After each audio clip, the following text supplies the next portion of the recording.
Welcome to the So That's Why podcast, where we unpack the science behind everyday questions. I'm Jen. I'm Chris. And I'm Matt. Okay, a quick one to kick us off. What is the most common nutritional deficiency on the planet? B12. Vitamin D. Okay, it's not B12 or vitamin D. It's actually iron. Around a quarter of the world is anemic, and roughly half of those cases come down to one mineral that most of us barely think about. So today we are going to talk about why do we need iron and why are so many of us running short?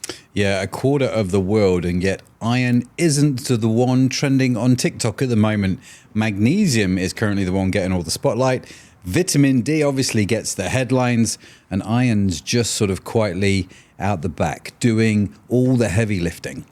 Which is the irony with iron. I'm Love so the sorry. dad The iron E. In fact, I'm just going to go. I'll get my coat. So iron is the reason all of those other items we mentioned can function at all, the vitamin D, the B12, magnesium, whatever. Without iron, the oxygen we're breathing would never reach a single cell in our body. So that's the bit that always gets me. Every breath you have ever taken has been delivered to your body by iron, and almost no one ever thinks about it. Yeah, so in marketing terms, I guess iron has got a bit of an image problem. Yeah. It's got the most important job. It's got no recognition. It sounds like every IT department I guess I've ever worked with. All the IT departments are like, yes, finally. That's my supplement. That's my mineral, right? Well, we got a shout out. IT finally got a shout out on the show. So back to iron. Yeah, so hopefully by the end of this episode, if we actually do our job, you'll know exactly why low iron makes you tired in a way that no amount of coffee will fix, and why some people need significantly more than others without ever realising it.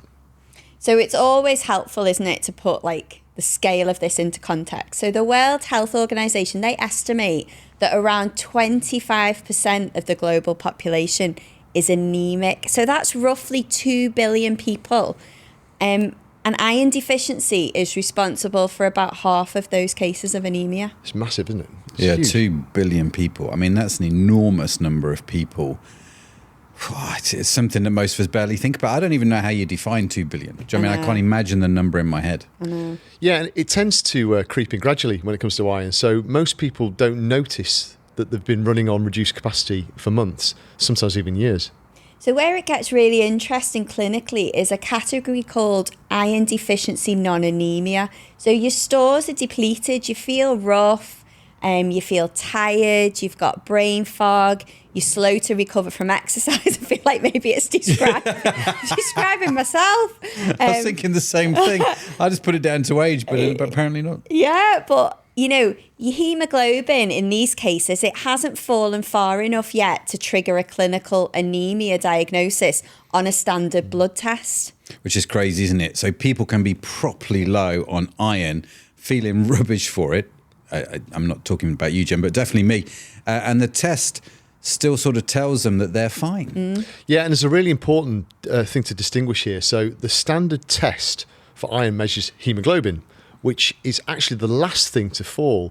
So the true early warning sign is ferritin, which is your iron storage marker. And unless your doctor specifically asks for it, it often doesn't get checked. Okay, so for a bit more context, between 25 and 40% of pregnant women in the UK and Ireland are running low on iron. Women of reproductive age, they lose somewhere between like 10 and 30 milligrams of iron per menstrual cycle. And those numbers that I've mentioned, they don't even touch like athletes or plant-based eaters where the rates climb higher again. Yeah, which kind of makes me wonder how many people are putting persistent fatigue down to just being busy or not sleeping well when there's a perfectly measurable mineral underneath this whole thing. I suspect it's a lot of people, yeah, to be fair. And of course, fatigue is arguably the most reported symptom of low iron. And it's the easiest dismissed because everybody has it some days, don't we? You know, we all have days when we feel tired. But the pattern people miss is when it doesn't seem to improve. So no amount of sleep, seems to restore you, or it feels like the caffeine stops doing what it used to do? Okay, so what is iron actually doing in the body? That's what people probably want to know. So about 70% of all the iron in your body is locked in two proteins, hemoglobin in your red blood cells and myoglobin in your muscles, and both have one job, and that is moving oxygen around. That's right. And hemoglobin, or each hemoglobin molecule carries 4 iron atoms kind of tucked inside it. And then each one grabs a single oxygen molecule in the lungs, holds onto it through the journey, and it lets it go where it's needed in the body. So if you multiply that across the trillions of red blood cells in your body, you've got this kind of oxygen, I guess, like courier service running constantly in every direction, never stopping. Yeah, so I guess iron's basically the postmaster in the postal system, isn't it? Without it, the oxygen never gets sorted, never gets delivered, and never makes it to the front door. We could call it Iron Man, but I guess that's what we're on. Someone beat us to the punch. Yeah, I like that.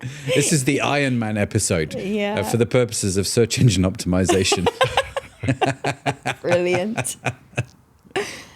Okay, so when your iron levels drop, the system, your body, it doesn't stop. Obviously, it just slows down. So your red blood cells get made smaller because they've got less hemoglobin packed in. So then each one carries less oxygen. So your body is still delivering, it's just sending half empty parcels. Yeah, that's right. And that's what causes the kind of symptoms to cascade. So less oxygen reaching the brain means poorer focus and slower thinking.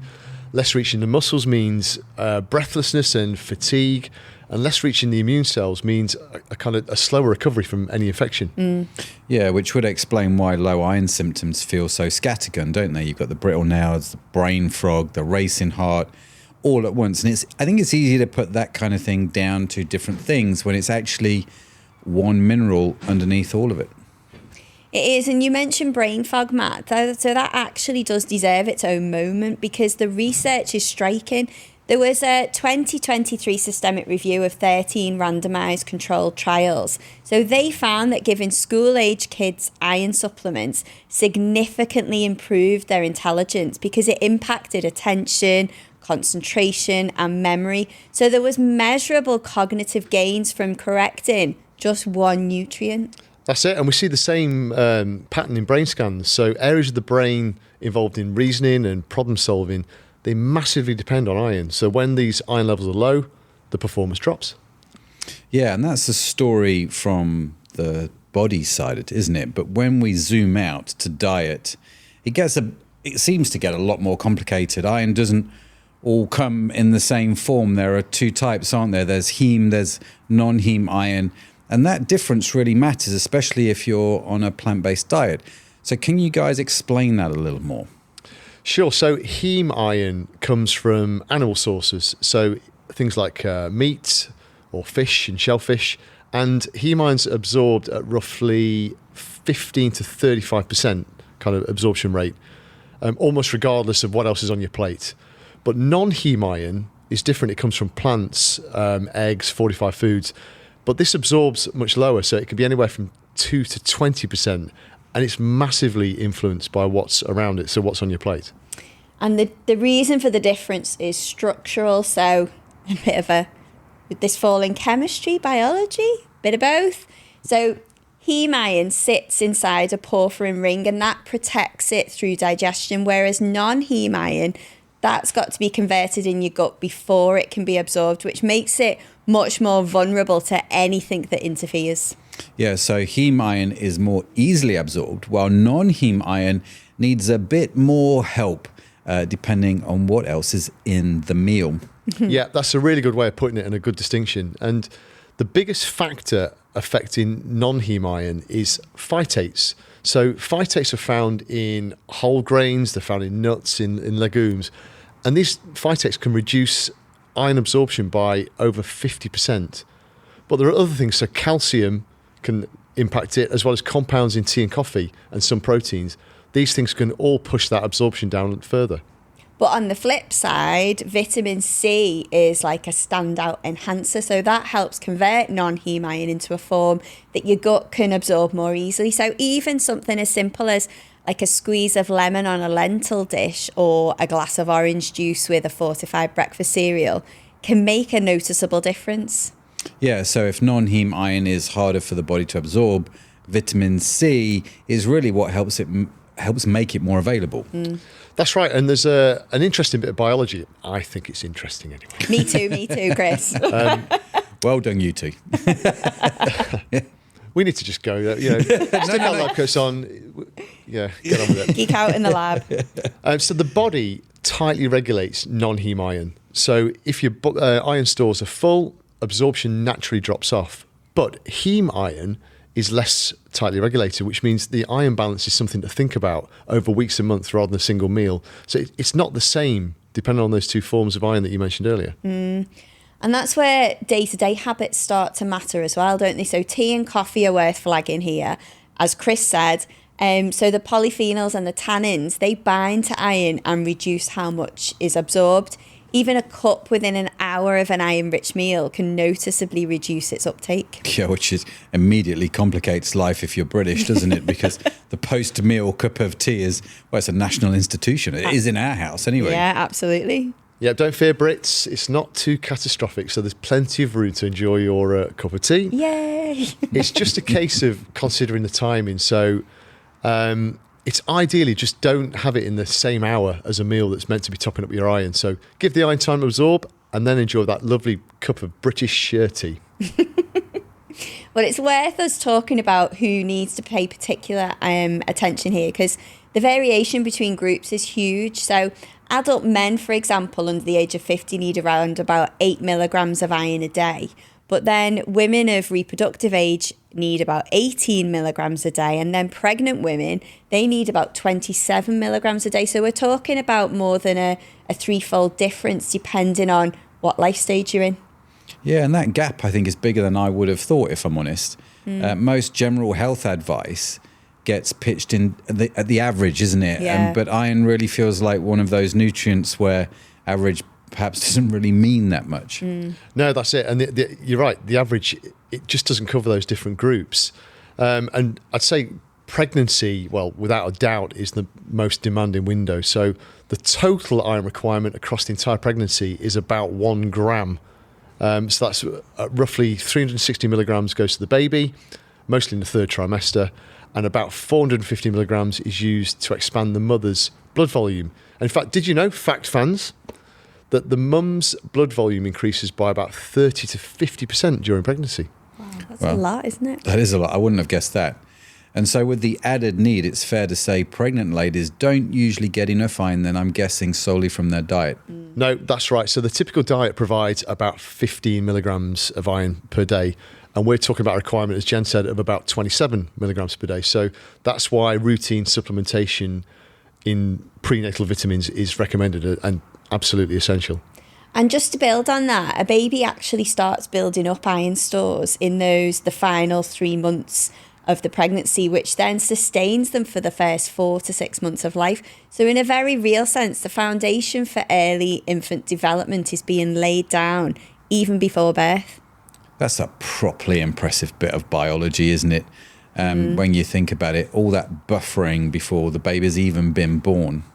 It really is. Let's be honest, it blows your mind. Yeah. In so many ways. Nature, the amazing thing. Now, of that nature. bit of biology I found interesting. Just We're that one. converting him. We're just that- converting him That's that one. slowly. The bit. That one piece. So moving around, so athletes are another group worth highlighting here when it comes to iron, and it's particularly female athletes actually. So they lose iron through sweat, through impact-related red. I think I said bled rud cell. Yeah. I mean You red were blood on cell. the right line, weren't you? So red blood cell damage in the feet during running, for example, and through low-level gastrointestinal microbleeding from sustained training, which I That know sounds horrendous. it does, but look it up. It's surprisingly common and pretty painful. And that's where iron deficiency without anemia becomes a real performance issue with those kind of factors. And so we've mentioned it briefly, but then we get to like plant-based diets and they change the picture a bit. And this is where things get really practical because non-heme iron absorbs less efficiently So vegans and vegetarians, they need to consume about 80% more iron to meet the same requirements as someone eating meat. So then a vegan woman of reproductive age isn't aiming for like 18 milligrams a day. She's more like aiming for 32 milligrams a day. Which is a meaningful jump. And I suppose the real question is whether people actually adjust for that in practice, or is it something maybe that gets missed in the day-to-day eating? Yes, the data tells us that it does get missed very often. So studies on vegetarian and vegan iron status show higher rates of depleted iron stores compared to omnivores, which is, I guess, no real surprise. But importantly, not higher rates of clinical anemia, believe it or not. So what you tend to see is the body compensating. So it's working harder to maintain levels, but this does require a bit of awareness. And the main message is iron levels are very simple to control regardless of diet, but you do need to give some consideration to the actual iron intake and all those factors that affect absorption. And then just to widen the lens a bit, children between 6 months and 2 years, they're another group where iron really matters. So growth is rapid, isn't it, in that period? Breast milk is naturally low in iron, and that's a window where deficiency in infancy has been linked to longer term cognitive effects. So it's worth being quite deliberate about iron containing foods at that stage too. Yeah, so if someone's listening and wondering whether, they should actually do something about their iron, maybe you're listening, maybe that's the question you've got now. Where's the best place to start? Okay, so the best starting point is a blood test, but not just any blood test, a blood test that includes ferritin, not just hemoglobin. So that's the most useful single marker because it tells you whether your stores are actually depleted, not just whether you've crossed the line into anemia. Yeah, and from a food perspective, the highest density plant sources of iron are cooked spinach, lentils, tofu, soybeans, pumpkin seeds, and many foods are fortified with iron, of course. For seafood eaters, oysters, mussels, and shellfish are rich sources. And for meat eaters, it's fair to say red meats are pretty well known as being high in iron. Yeah. Yeah, and also the absorption pairing we talked about earlier, vitamin C with non-heme iron, I think is also quite important. Exactly. So it's the simple things like make a difference, like a lentil soup with a squeeze of lemon, a spinach salad with orange segments, a fortified cereal with like a small glass of orange juice, and even cooking acidic dishes like tomato sauce in a cast iron pan. That can contribute because iron leaches from the metal into the food. Yeah, and back to supplements here. So if a supplement is needed, timing's really important with iron. So as we mentioned earlier, it's best to avoid things like tea and coffee within an hour of consuming iron. And actually, iron's one of the few nutrients that it's best to take on an empty stomach. But of course, the issue in supplements is iron's often combined with other nutrients too that are best taken with food. So it's never easy. There's always a bit of a counterbalance. So I'd say as a general rule of thumb, take iron in the morning because that's the best time for its absorption. Absorption tends to be highest because of that overnight fast. Yeah, I've seen alternate day dosing come up as well, right? So research suggesting it might improve absorption and reduce side effects compared to everyday dosing. Yeah, that's right. So daily iron triggers a hormone called hepcidin, which down-regulates absorption. So spacing, taking your iron supplement every other day, that allows hepcidin to settle so absorption can then recover ready for the next dose. And it's especially useful if someone struggled with like constipation or stomach upsets on a daily dose. So one important caveat here, and I'm sorry to do the kind of Captain Sensible bit, but in this case, it's really important when it comes to iron. So before taking a kind of high dose iron supplementation routine, you should really discuss it with a healthcare professional first, because iron's one of the few nutrients where excess really is actively harmful. And it's particularly with people with conditions like hereditary hemochromatosis, where the gut absorbs far more iron than it should. Iron's so important, isn't it? I know we've talked in a previous episode about magnesium driving over like 300 enzymatic reactions in the body, but iron's even more upstream than that. It determines, whether oxygen gets to the cells where all those reactions are happening. So without iron, the rest of the chain just doesn't function at full capacity. Yeah, you're absolutely right. And that's why iron deficiency shows up across so many systems at once. So the fatigue, the brain fog, the brittle nails you mentioned, the breathlessness, the slow recovery, they're all the same underlying issue showing up in different tissues because of iron.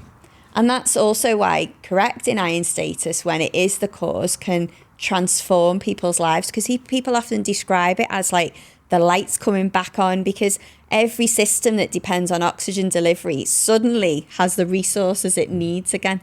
Yeah, so the takeaway is that not all tiredness has the same cause. Sleep, stress, and screens obviously get a lot of attention, and you could argue rightly so. But sometimes the underlying piece is biochemical, and it's worth, I think, staying open to that. So why do we need iron? Because every cell in your body depends on oxygen, and iron is what delivers it. It's not the most fashionable nutrient, but it might be the most foundational. Yeah, and possibly the most quietly common deficiency on the planet, doing one of the most important jobs in our body. And it gets very little attention. And I'm sure I will find it at some point, a metaphor for life. I'm sure there's one in there somewhere. I'm sure you can find one. Mm-hmm. And with iron, a key message from us is, for most people, it's very manageable with a bit of consideration. So iron-rich foods, vitamin C as a partner, that awareness around tea and coffee timing, and a ferritin check if symptoms persist. They're the key things to keep a check. So that's it for this week. Hit subscribe wherever you're listening or watching, and drop your question in the comments. We really do read them. Thanks for geeking out with us. But for now, that's it from me. That's it from me. And that's it from me. Bye for now.